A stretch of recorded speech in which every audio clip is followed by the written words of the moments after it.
Family, कैसे हैं आप सभी लोग। आई होप आप सब बढ़िया होंगे। आज का जो ये मैं ब्लॉग बनाने जा रही हूँ इसका बीते कुछ दिनों में शालदे चौकोट में अनशन चल रहा है। तो जनता की कुछ मांगे हैं, मेनली हॉस्पिटल और गौशाला, इसके लिए लड़ाई लड़ी जा रही है। तो आगे वीडियो में आपको समझ आ जाएगी कि और क्या क्या मांगे हैं।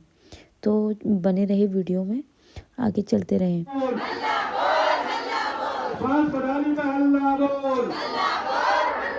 खेती बचाने हल्ला बोल, भ्रष्टाचार पे हल्ला बोल, बाढ़ बचाने हल्ला बोल, स्वास्थ्य सुविधा पे हल्ला बोल, गौ माता पे हल्ला बोल, इनकलाब इनकलाब।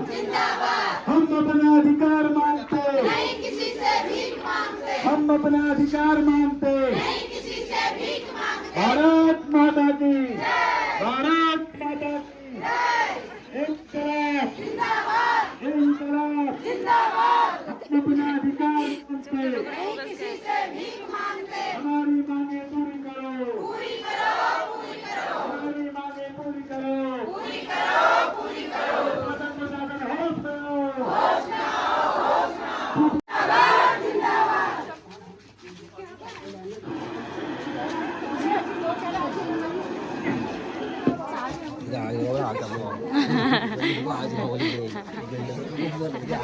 रहती रहती पहुंच जाइयो।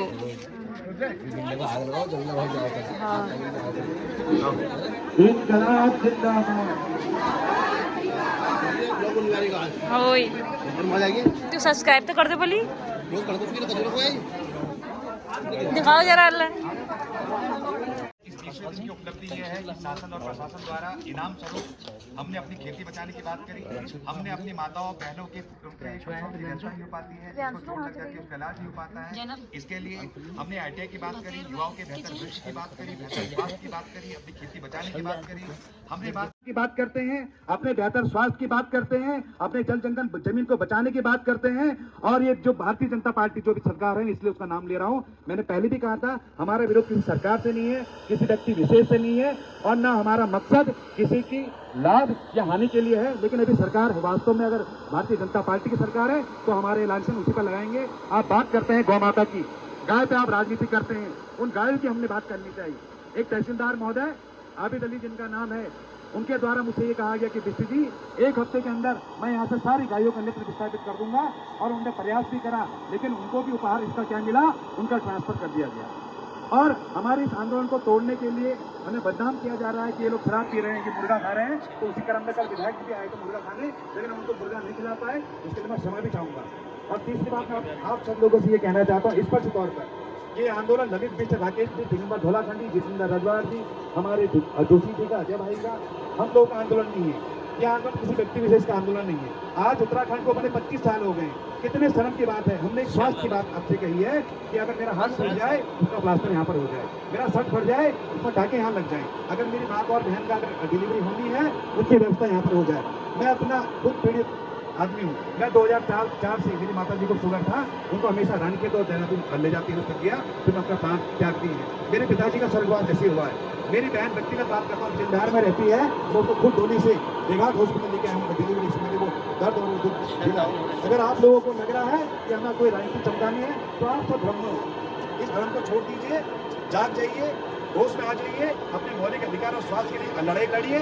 कल विधायक यहाँ पर आए और उन्होंने निवेदन करा, मैं उनको भी धन्यवाद देता हूँ कि जितने उनके बस में उतना उन्होंने भी किया। और मैं एक बात कही कि स्वास्थ्य सुविधाएं मैं 2 साल तक नहीं दे पाऊंगा। मैं उनसे एक सवाल पूछना चाहता हूँ मंच के माध्यम से कि चौकोट की जनता को सीएम ने 30 दिन का टाइम दिया है, तो आप चौकोटिया में, तो हमारे चौकोट की जनता, शालदे देहातवासी क्या इतने गए गुजरे हैं कि आप बोलते हैं 2 साल में डॉक्टर आएगा?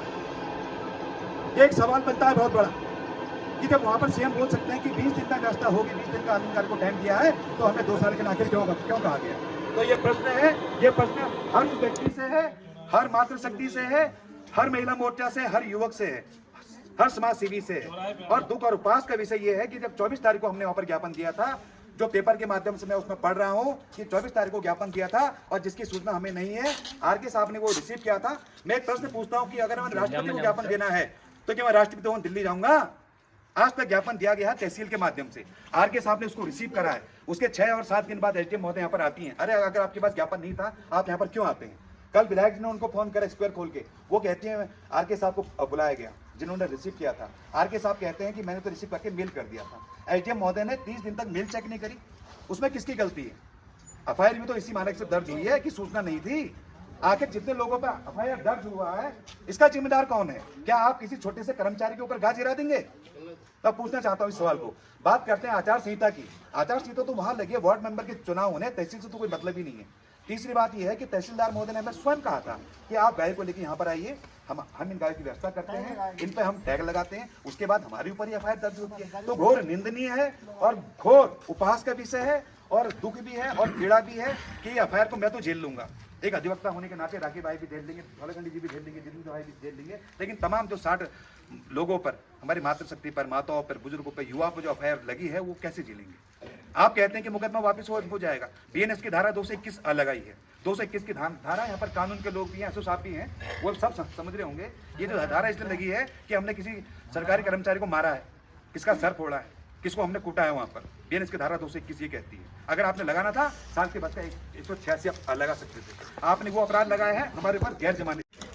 तो इसलिए मैं सभी लोगों से कहना चाहूंगा कि आप लेते जाइए, जागरूक हो जाइए अपने मौलिक अधिकारी की। आप लड़ाई के लिए हमें फांसी भी हो जाएगी, हमें कोई दिक्कत नहीं है, हम वहाँ भी झूल जाएंगे, लेकिन जब तक ये मांगे पूरी नहीं होंगी आंदोलन जारी रहेगा।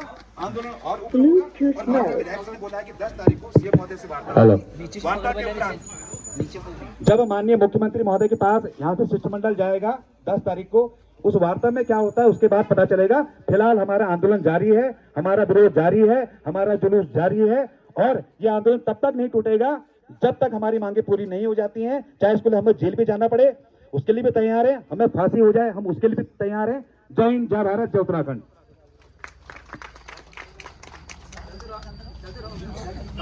इसी क्रम में हम यहाँ से पूरी भरो आदि की भरो पूरी भरो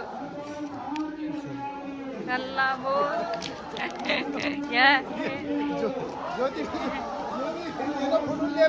इना फोटो तो लिए इतू लिए ही क्या बताऊं। ये आज आ रहे हैं इनके लोग और इनके मालिक साहब आज भी आज गायब हैं। मालिक साहब गायब हैं, इनके लोग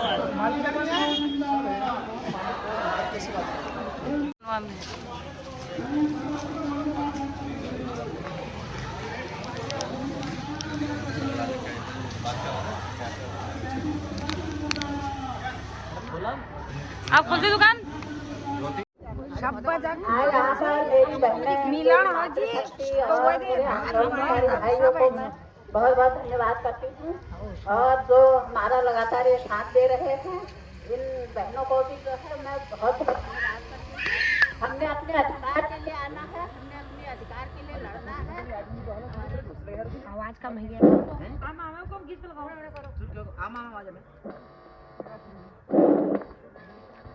इनकलाब जिंदाबाद, इनकलाब जिंदाबाद, इनकलाब जिंदाबाद। हमारी मांगे पूरी हो, पूरी हो, पूरी हो। हमारी मांगे पूरी हो, पूरी हो, पूरी हो। हमारी मांगे जिंदाबाद, जिंदाबाद। हमारी मांगे पूरी करो, पूरी करो। मुझे यहाँ पर उपस्थित सभी महिलाएं और जो हमारे भाई लोग हैं जो यहाँ पर हमारे क्षेत्र के लिए इतने 30 दिनों से संघर्ष कर रहे हैं और सबसे बुरी बात मुझे ये लगी कि इतना बहुत शांतिपूर्ण तरीके से वो अपने बातों को रख रहे हैं, अपना मत रख रहे हैं, लेकिन फिर भी उन लोगों के ऊपर एफआईआर हुई जिस वजह से कुछ महिलाएं भी हैं जिनके ऊपर एफआईआर हुई है। बहुत बुरी बात है ये, क्योंकि ये हमारे जो अधिकारी हैं उनको समझना चाहिए इस बारे में। हम लोग महिलाएं हैं, हमारे बहुत घरों में भी बहुत काम होते हैं, बहुत चीजें हम छोड़कर यहाँ पर किसी वजह से ही लोगों का साथ दे रहे होंगे। हम महिलाएं एकदम से ऐसे आगे आती भी नहीं है जब तक बहुत ज्यादा जरूरी ना हो। तो हमारे जो भाई लोग हैं उनका साथ देने के लिए हम लोग यहाँ पर इसीलिए हैं, अपनी सब घरों के काम छोड़कर। आज हमने अपना व्यापार मंडल है जो हमारी सबकी दुकानें भी बंद हैं, तो ये ऐसे ही नहीं किया है, ये बहुत जरूरी चीजें हैं इसीलिए किया है। चाहे वो हमारे स्वास्थ्य को लेकर हो, चाहे वो हमारी शिक्षा को लेकर हो, क्योंकि हमारे ये जो शारदे क्षेत्र है हम लोग बहुत सीमित मतलब क्षेत्र को देखा है हम लोगों ने, तो हम अपने ही आसपास के बारे में मैं बात करूंगी। यहाँ बहुत ही ज्यादा पलायन हो चुका है और उसका कारण भी यही है, शिक्षा और स्वास्थ्य। अगर ये दोनों चीजें यहाँ होंगी तो पलायन रुक जाएगा, पलायन रुकेगा तो हमारे यहाँ का जो और चीजें हैं, व्यापार है, वो भी बढ़ेगा, लोगों को संसाधन मिलेंगे यहाँ व्यापार करने के, उनको अपनी रोजी रोटी के लिए बाहर नहीं जाना पड़ेगा, वो यहीं पर भी कुछ काम कर सकते हैं। तो उन्हीं सब चीजों को लेकर यहाँ पर धरना प्रदर्शन हो रहा है और फिर भी उन लोगों के ऊपर इस तरीके के गलत आरोप लग रहे हैं जो बहुत बहुत गलत है, बहुत निंदनीय भी है। तो मैं यही कहूंगी कि सबको यहाँ पर आना चाहिए, इनका समर्थन करना चाहिए, चाहे वो मीडिया के द्वारा हो, चाहे वो आप क्रमिक अनशन पर जो लोग बैठ सकते हैं उनके लिए हो। बहुत बहुत धन्यवाद के पात्र भी हैं और नहीं भी हैं, क्योंकि हम यहाँ पर सब अपने लिए आए हैं, हम उन लोगों के लिए नहीं आए हैं, या वो लोग भी सिर्फ अपने लिए नहीं बैठे हैं, हम सबके लिए बैठे हैं। अगर यहाँ पर डॉक्टर होंगे तो हम सबको सुविधा मिलेगी, अगर यहाँ पे शिक्षा अच्छी होगी, यहाँ पॉलिटेक्निक होगा तो हमारे जो बच्चे अभी छोटे हैं हम शायद उनको बाहर ना भेजे पढ़ने के लिए, वो यहीं पढ़ सकते हैं, हमारा ज्यादा एक्स्ट्रा खर्चा नहीं होगा। तो उन सब चीजों को सोचते हुए हम सब अपने लिए बैठे हैं, यहाँ कोई किसी के लिए नहीं बैठा है, हम सब अपने व्यक्तिगत भले के लिए यहाँ बैठे हैं, किसी के लिए नहीं बैठे हैं। तो हम सबको यही सोचकर इन लोगों का ज्यादा से ज्यादा सहयोग करना चाहिए और जो ये एफआईआर हुई है, जो गलत एफआईआर हुई है, उसका पूरी तरीके से विरोध करना चाहिए।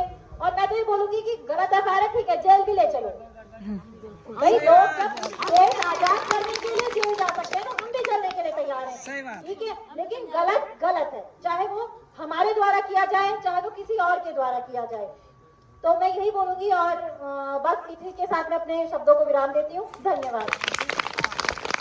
जनता जगह बैठे हैं, इतना गाय खेत गाय बाछी जगह बैठे हैं, इतना अपने पुरुषों की तरह भूखे मर रहे हैं। औरतों का जो ट्रेन बेबी धोबी है, बेचारे हमारे बहने हैं, कैसे रहते हैं तुम्हें पता नहीं, उन्हीं का उनको खिलाफ कर रहे हो, क्या उनके खिलाफ बातें हो रही है, हम सुन रहा हूँ बहुत खिलाफ बातें हो रही है, जो खिलाफ बातें हो रही है उनका